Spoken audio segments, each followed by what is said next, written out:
Authenticity hits lots of different spheres, right? There's the casual, there's the kind of corporate, and there's the community that takes place. Those three main spheres. There's the casual and the corporate and community. And casual is where you meet someone and you feel like you can trust them and you have an authentic relationship with them. I knew this guy when I was young. I was 17 years old. I was buying my first car, and he sold me this Honda Accord. And I was really excited. It was a good price. I bought it, I think it was like 300 pounds. It was just amazing. I bought this Honda Accord, and I drove it for about a day. And within a day, the engine overheated. And so I was just like, this is a pretty serious problem. And I went back, and I said to him, there's a pretty serious problem here. The car overheats within half the day. And he said, yeah, well, the head gasket's gone. And I was like, well, the head gasket's gone? That's huge. That's a massive job. And he's like, well, you should have checked it before you bought it. I was like, I bought this from you 4 hours ago. I mean, you couldn't have told me this? He said, lesson learned, you just need to learn.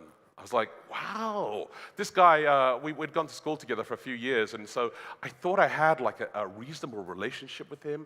I thought I could trust him. I thought it was authentic, but this was not how he actually operated. In fact, a couple of years later, he got engaged to this girl, and then she developed a form of brain cancer.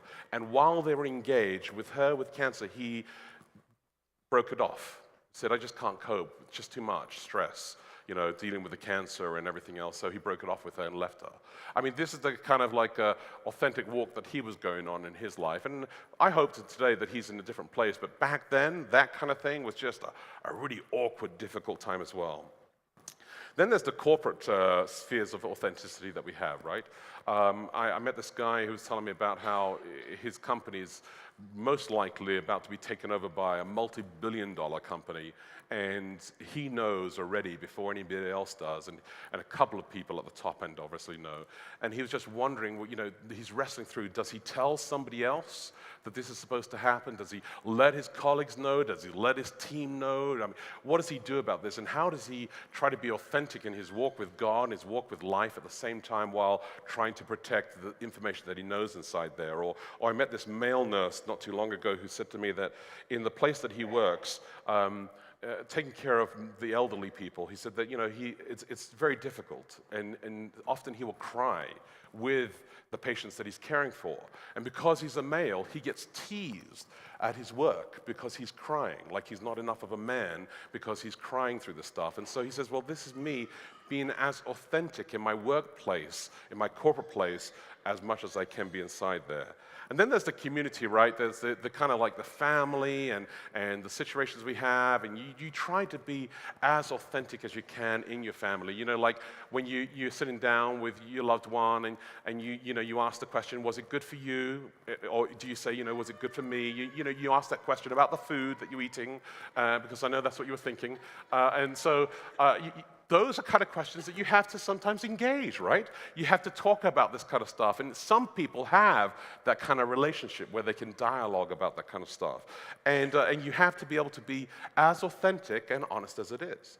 But we have so many different levels of that and so many different places of that it's very difficult for us, because when we're young, we are pretty free. And then somehow, as we get older, we become contained and caged and protective about everything that we're doing. And we're just worried about everything we're doing. And so I feel that there's something underneath all of this authenticity that's actually kind of breaking away. Maybe it's our culture, you would say. Maybe it's just the way that we've been brought up and our understanding. Or maybe, as what I believe it is that we don't understand truly what it is when it's connected to God. Because I think if you have an authentic relationship with God, everything else starts to fall into place much easier. When you start to understand who God has called you to be, when you start to understand what God has named you, when you start to understand how much you need God, you start to respond differently to that. So, John chapter 8, verse 12, page 990. This is a text for today. John chapter 8, verse 12, page 990. So if you have the Pew Bibles, pull them out, mark up this text, write it inside there. This is the text that I hope you studied during the week here. And we're dealing with these I am statements of Jesus. And this is just our sixth one that we're dealing with. Next week's our final seventh statement that we're looking at here. And this is what he says in John chapter 8, verse 12. Again, Jesus spoke to them saying, I am the light of the world. Whoever follows me will not walk in darkness, but will have the light of life. And what Jesus is saying here, and it's a beautiful text, and it's wonderful, and people read this text often, or they'll hear this thing, and they'll just immediately say, well, of course, he is the light of the world. He's bright, he's energetic, he's beautiful, he is this kind of way. But the context of the story is that he's saying, I am the light of the world because there is darkness in the world. There is pain in the world. There is somebody covering up things in the world. There is somebody saying you cannot be an authentic follower of God. You cannot be authentic in your life. You can't trust people. You have to hide everything all the time. And God says, I am the light of the world, and I'm going to come and I'm going to do two things. I'm either going to confront you or I'm going to challenge you. Now, people are really comfortable with a challenge, right? Challenge is okay. Confronting, Jesus confronting us, not too good, not very cool, not very PC. So we tend to move more towards that. In fact, let me test you out on this and see how you feel about this. You can just shout it out when we get to the question here. So it goes here. Noah builds an ark, right? And God says to him, I need you to build an ark because there is going to be a flood. Is that God confronting or is that God challenging Noah? Challenge, right? I think so too. God goes to Pharaoh and he says through Moses, say Pharaoh, let my people go, which makes me always want to sing a song, but let my people go, all right? Is that a confrontation or was that a challenge? You think it's both because he was Pharaoh and that kind of tension inside there. Good. King David, when Nathan comes to King David and says to him, you know that little ducky that you stole, right? I think that's inappropriate. And so is that a confrontation or is that a challenge? Sorry. That was confusing. What was it? A confrontation or challenge? Confrontation, all right then. The road to Emmaus, when Jesus is walking with the disciples, as I believe that they were probably husband and wife, as he's walking with that couple on the road to Emmaus, as he's walking with them and he tells them about what's going on, was that a confrontation or a challenge? Challenge, all right. Is it the tone that makes a difference here? That like if I say, you need to change, it's a challenge, but if I say, you need to change, that's a confrontation. The road to Gaza, when Philip went to meet the Ethiopian, was that a confrontation or was that a challenge? Challenge. And then the road to Damascus, when Jesus confronted Paul, who was then Saul, was that a confrontation or was that a challenge? Oh, I don't know. Well, here's the thing. When Jesus comes and he describes this situation and he says that he is the light of the world, he's using language that they really understood very well. I mean, he went straight to the point. It wasn't like, oh, he's just a flashlight. He's just like 10,000 lumens. Oh, he's just going to light it up because we don't have electricity at nighttime. He captured something that they understood well. From creation, God said that he was the light that actually lit this entire earth up. That's what he did from the very beginning. The pillar of cloud and the fire at nighttime was with the light of God was inside it. The light on Mount Sinai that lit up the entire mountain was there. The light on the mercy seat was all over there. The light that filled the entire Solomon's temple. This light that actually came down with the angels in Bethlehem and lit up the hill and sang that Jesus is coming. This light is the light of God.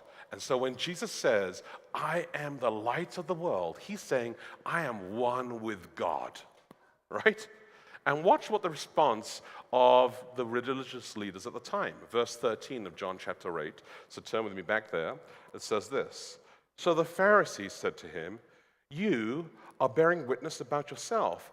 Your testimony is not true. I actually reflected on this a little bit, and I thought to myself, I'm just going to, because of the joy of not having hair, I reflected on the testimony of this particular thing here and the way that he described this, and I thought this is actually a very British answer to a complex question. See, Jesus says, I am the light of the world, and the equivalent would be if you were in the Houses of Parliament and somebody wanted to say that what the other person had said was not true, they would probably say something to the effect like, Madam Chair or Mr. Chair, I do believe that the Right Honourable Member of Beckenham has been misinformed, right? And by saying you've been misinformed, you're basically saying they're a bold-faced liar. That's what he's saying, right? So this is what they're saying. They say to Jesus, Jesus, I really hear your testimony, but I don't think that's really true. You are a liar. That's what he says. That's what they say to him. Jesus' reply, this is really quite good. He says to them in verse 14, not implying that Jesus' reply are not very good any other time. I just realized as I said that. But implying that this one here was actually quite funny. Even if I do bear witness about myself, my testimony is true. For I know where I come from and where I'm going.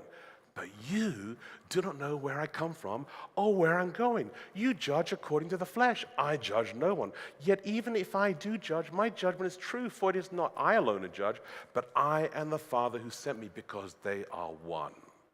Jesus says, you have no idea. You tell me I'm a liar? You don't even know where I come from. You don't know where I'm going. In fact, you don't know where you come from. You don't know where you're going. But I do, because I and the Father are one. And he is the one who brings light on this. I appreciated this because I felt that the rest of the text here deals with either a confrontation or challenge all the way through. And I'll let you wrestle through that at some point yourselves inside there. There's a great story told in The Importance of Being Foolish by Brennan Manning. Anybody ever read that book?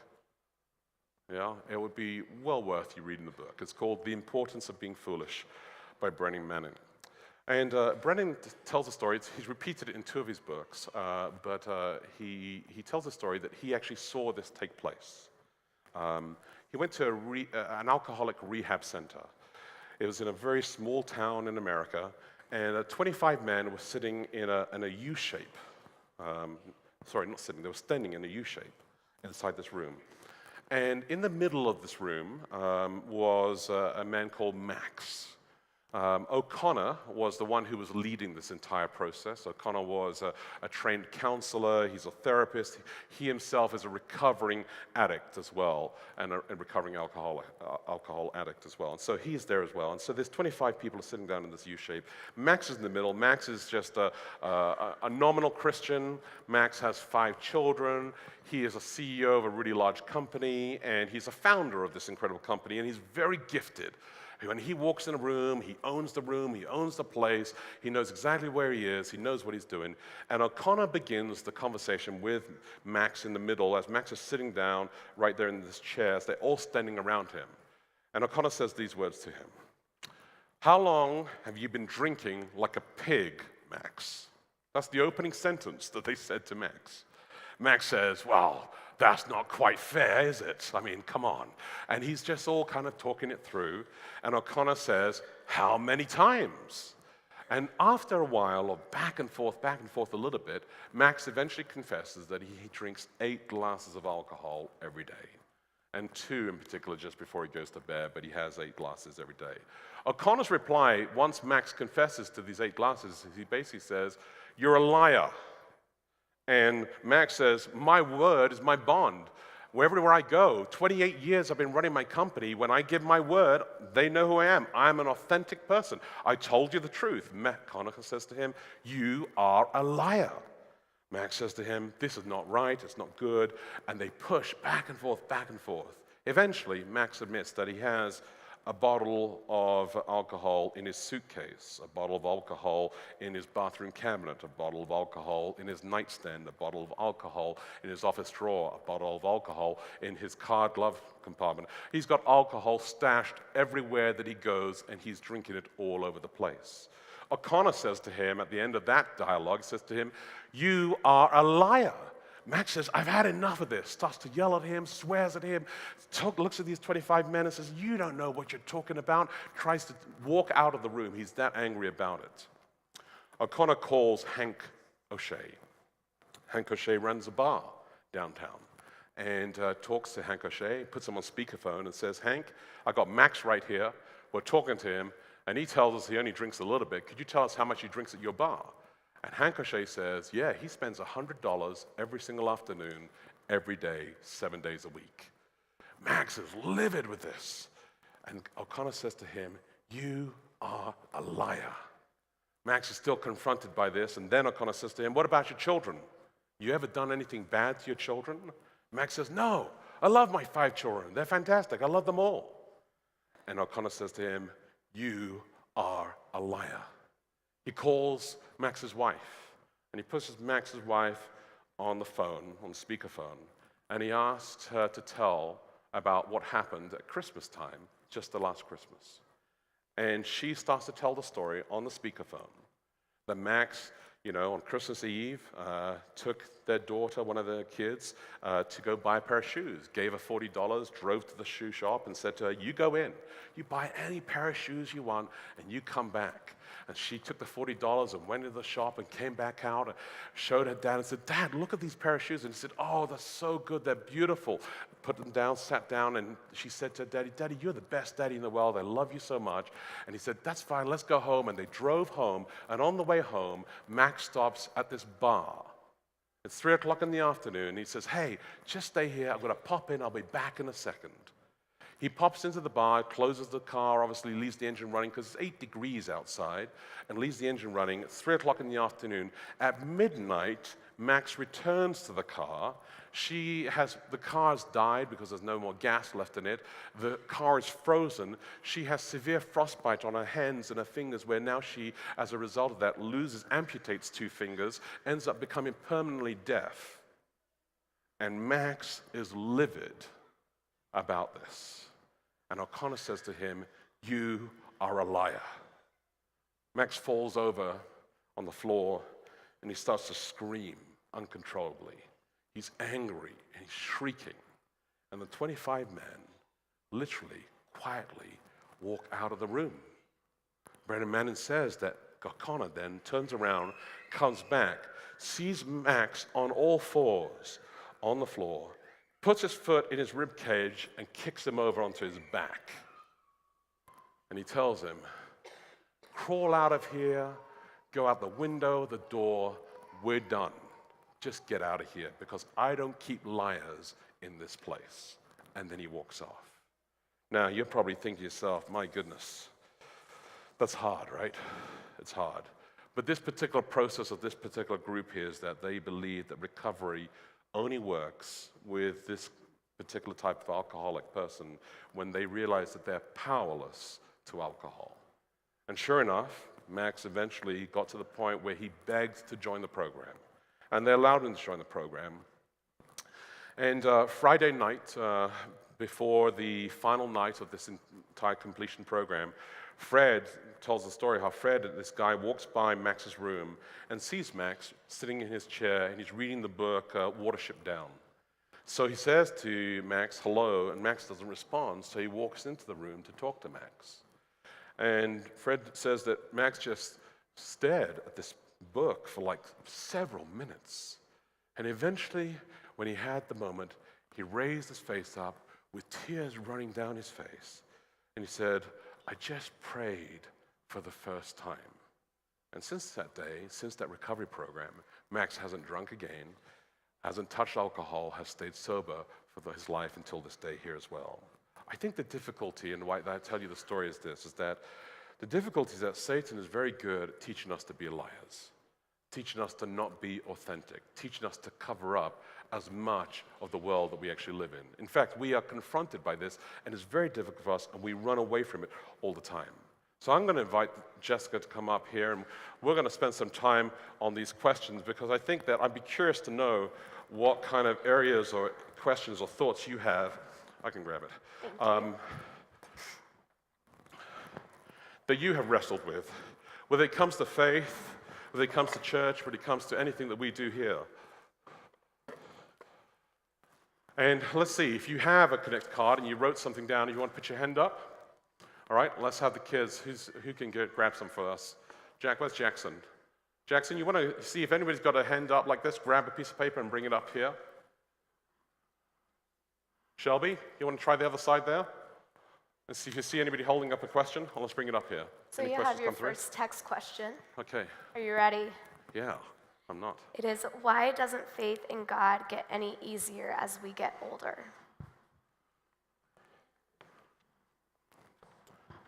I think that's a really great question. I personally haven't found that faith gets harder as we get older, but I have found that faith has grown as I get older. And so I believe that the reason maybe it gets actually harder for us to reflect on really comes down to a realization that God is much, much, much, much larger than anything we could ever comprehend.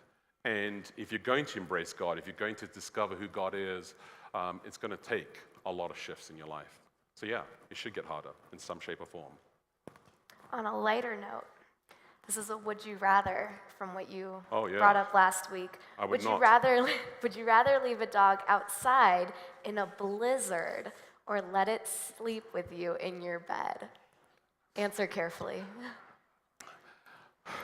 I would let that dog sleep in my bed with me, and then I would find a home for it. Very quickly. Just letting you know, straight up, all right? In case that question came from my wife. This one is blank. I'm going to guess that question. Okay, No. guess it. No. This question is, how strong is your faith in God? I don't question the existence of God. I used to. I don't question the existence of God. I feel that I've gone through a lot of different things in my life that have really been what I would consider crucibles. And these crucibles have really shaped my faith in God. So for me, I have no doubt that God is real. I have no doubt that this word is inspired.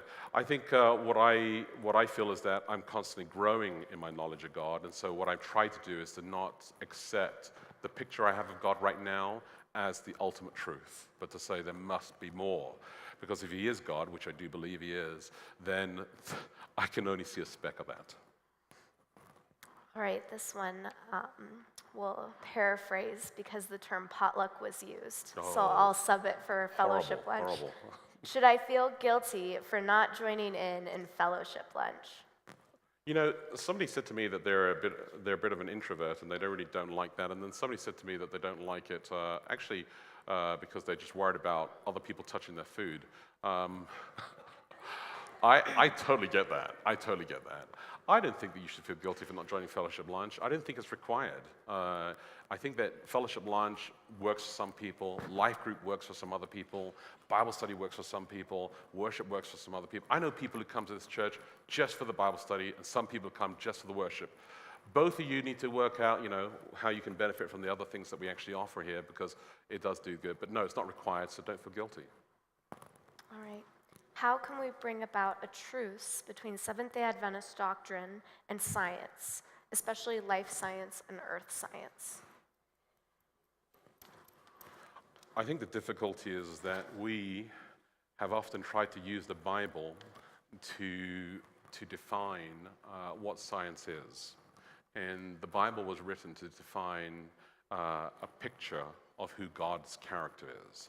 And God is the one who decides what science is. So science is something that we decide based on the world that we know and the world that we don't know.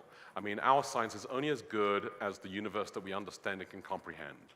And we ourselves in the last 4,000 or 5,000 years have grown tremendously inside there.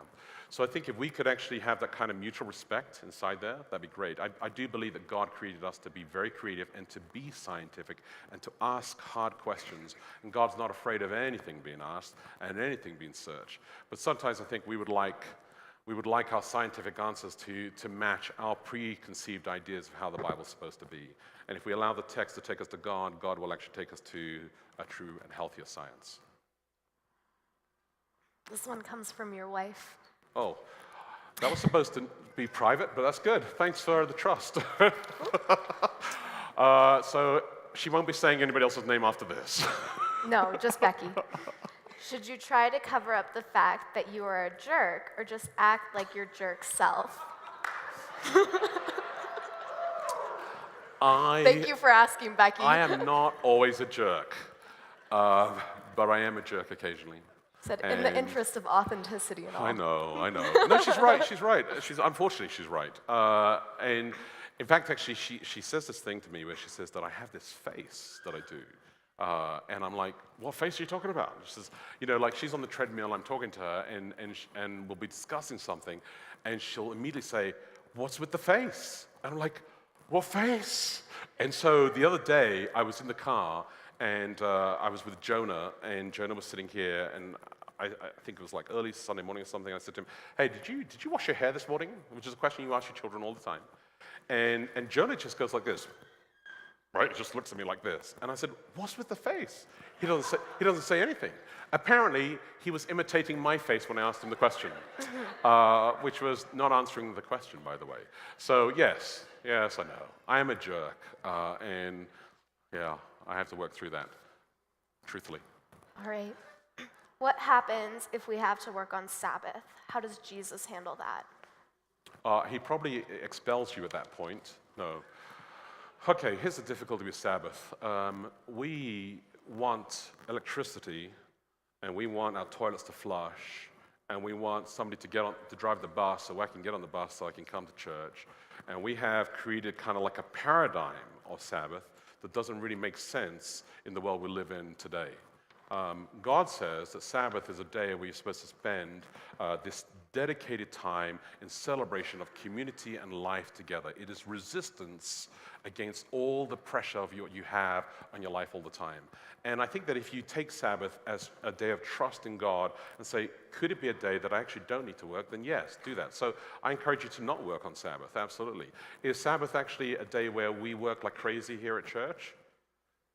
Well, yeah, but there's things called dispensations, right? Where we kind of like let things go, right? Because on Sabbath, we can have the deacons work 3 hours, sweating really hard, getting everything done. That's fine, right? So the difficulty is that what we define as work.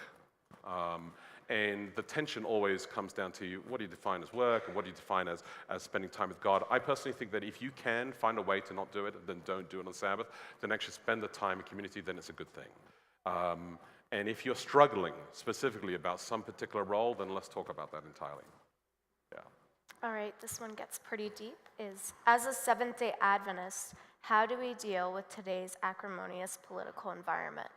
Next Sabbath, I'm going to talk about affiliation, and I will talk about Democrats and Republicans, and I will talk about the tension, and we'll address that next Sabbath. So you'll have to come back. All right.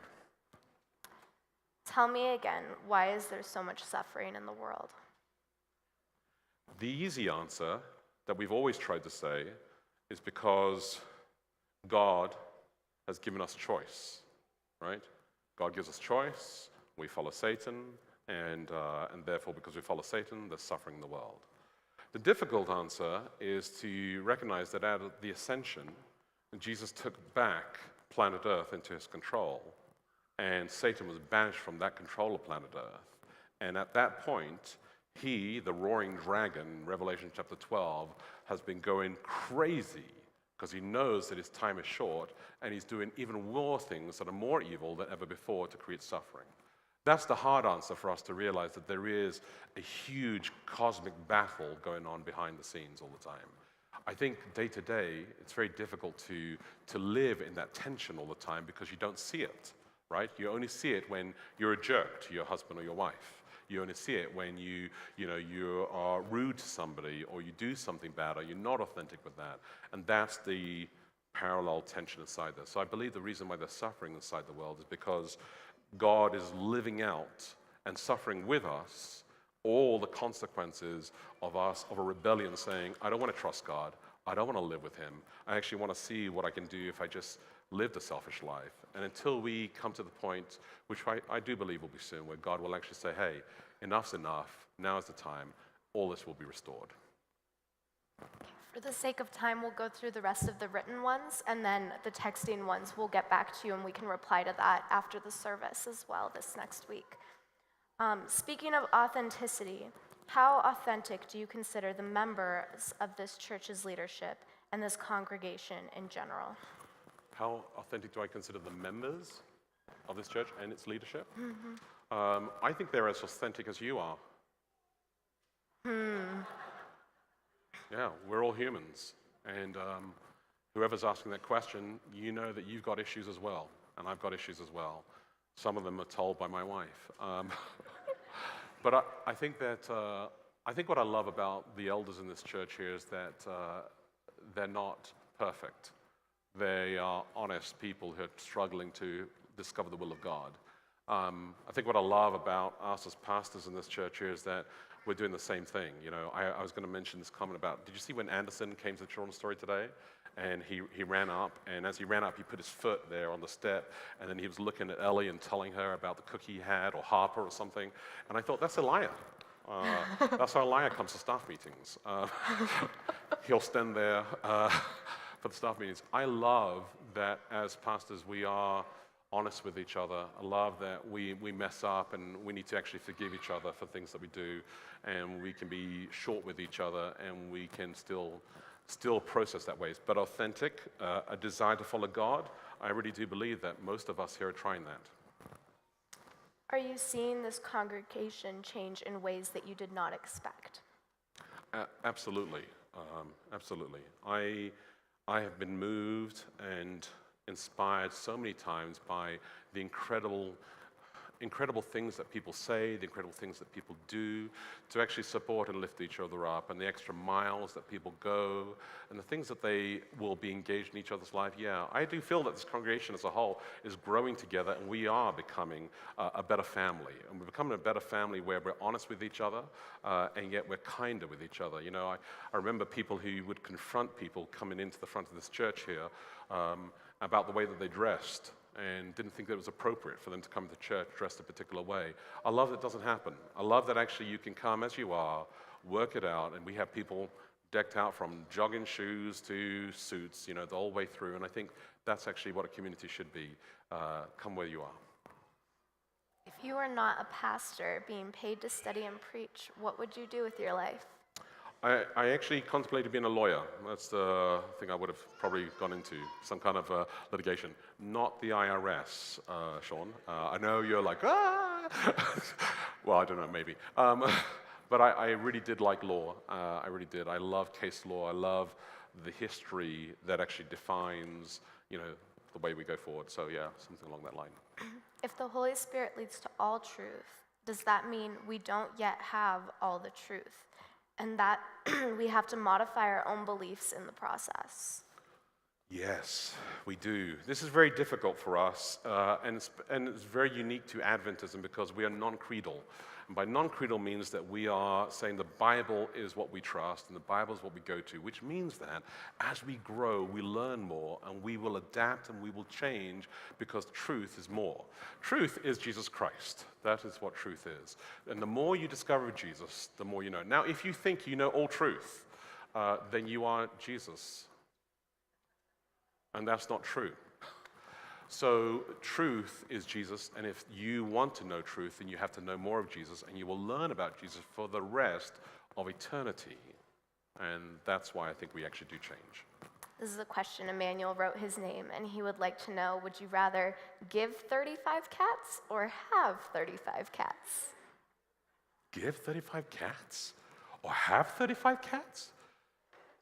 You mean like cats, like meows? Like those kind of things?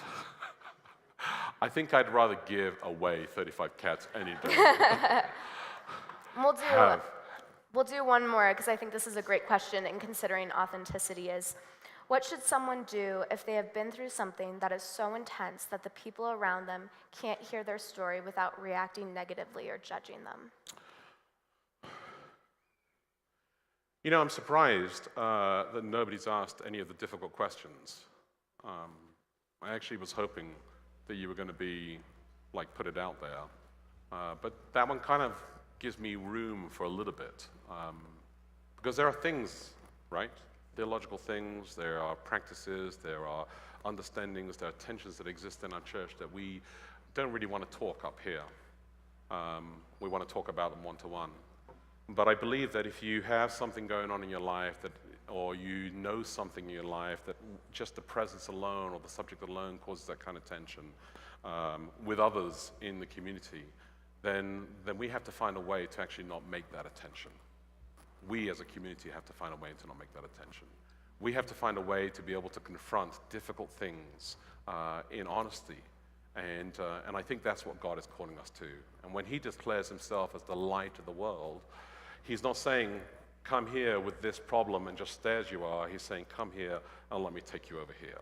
And we as a community have to be the kind of people who live over here in a place of grace and mercy and justice. And that is the journey that God is calling us to.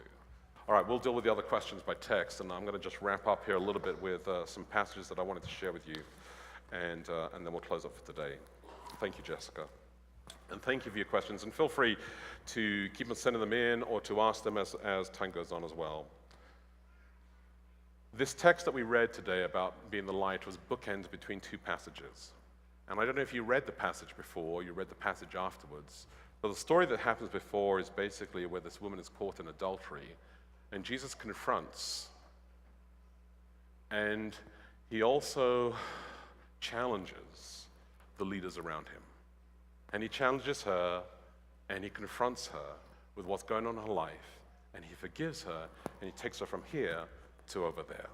And by the end of the passage here in chapter 8, verse 31, the Jews were still worried about this, so Jesus said to them who had believed, "If you abide in my word, you are truly my disciples, and you will know the truth, and the truth will set you free." And Jesus says the same thing to them. He says, "I am the truth, and I'm the one who's going to set you free." So in between, where he's trying to describe, "I'm the light of the world," he says, look, no matter how difficult it is, no matter how unrecoverable the situation may be, I can take you over here. And just so you know, over here, this truth, this is Jesus Christ. If you continue the Bible story all the way through, the next chapter is John chapter 9, and it deals with the blind guy. So he goes from light to actually give them sight, to be able to say to them, I want to show to you where you need to go in sight here. And if you understand the Bible's concept of light and sight, then you'll understand this, that the heart, we refer to the heart, you give your life to Jesus in your heart. The heart is actually an understanding of where the eye is. The eye is the sight inside here. So when Paul says in Hebrews chapter 12, verse 2, and this is page 111 in your Bibles, but Hebrews chapter 12, verse 2 says this, I will fix my eyes on Jesus, right? I fix my eyes on Jesus because by fixing my eyes on Jesus, I know he is the finisher of my faith. He is the perfecter of my faith. He is the one who's going to hold my faith together. This is what Paul experienced on the road to Damascus. His authentic walk with God. Because he felt he was authentic over here, right? He was following God by crucifying and persecuting all the Jews who would be followers of Jesus. He felt he knew all truth. He probably went to church and everybody thought, this is the person who actually has everything together. And he authentically followed error as hard as he could. And then God comes along to him and says to him, I'm going to confront you and I'm going to challenge you on that road. That what you thought was authentic was actually a desire for yourself to be in power and control over people's lives. You weren't being authentic over there. You were just a power-hungry, crazy maniac attacking people. And when he saw Jesus, his life changed. So much so that from then on, all of his texts, you read it in Galatians, you read it in Colossians, you read it in 2 Corinthians, you read it all the way through in his text, and Paul is constantly saying, not me, but Jesus. The more I focus on Jesus, the more I'm more authentic. The more I realize that the things that I do, I cannot control, but Jesus can change those inside me. So my challenge to you is to actually go back to Jesus. Say, God, make me an authentic person. Person in private and public is the same. And the things that I got going on that are wrong, let me fix them as well. But let me have you fix them inside my life. Let me pray for you. Jesus, you know who we are. You know the struggles that we have in our life. God, you are nudging us, but today I know that you are actually confronting us and challenging us as well. So God, with the confrontation and challenge, may we be able to listen and respond with either one, with whatever issue we have in our life, and say, I will follow you at all costs. I will follow you wherever you take me, because from here to there is the place that we should be. In Jesus' name, amen.